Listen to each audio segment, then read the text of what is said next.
After I finished repairing the cracked control panel on my Ariens snowblower, I had hoped that another problem with the auger locking would also be resolved, but it took a little more work to get that fixed too.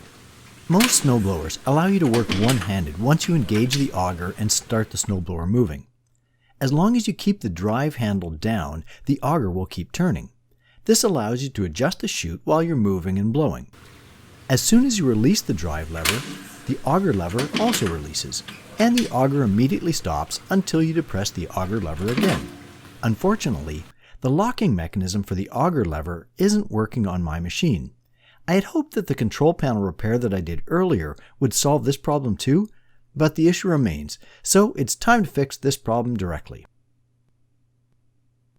If you look underneath the control panel, you can see that there are two cams.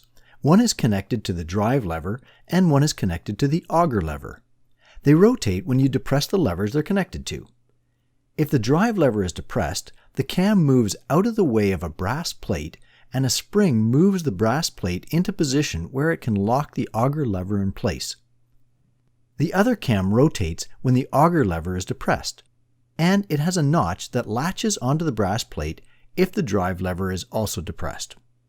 I spent some time trying to figure this out, but I can't see why the lock isn't working. The problem is that the auger cam isn't rotating far enough to latch onto the brass plate, but I can't see how it went from rotating far enough for the past 10 years to not rotating far enough now. It's actually really close to rotating far enough because if I give it a little nudge, it clicks into place. But without the nudge, it doesn't work. Since I can't figure out why it stopped working, I still suspect that it's somehow related to the control panel breaking and cracking, I think the simplest solution is to modify the brass plate. If I file down the locking tab so that it's a bit shorter, the auger cam should be able to rotate far enough to latch onto it. To do this, I have to remove the brass plate and take it to the shop to file it. There's a bolt and a nut that hold the brass plate in place and serve as the axle for the plate's rotation.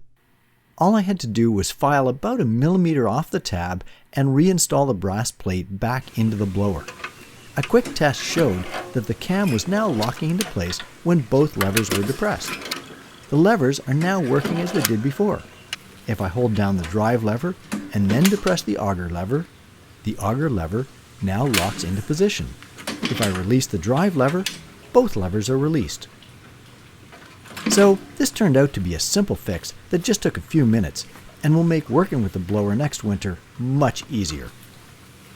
If you're interested in a random assortment of DIY repairs, woodworking, and electronics projects like this, then like and subscribe to my channel.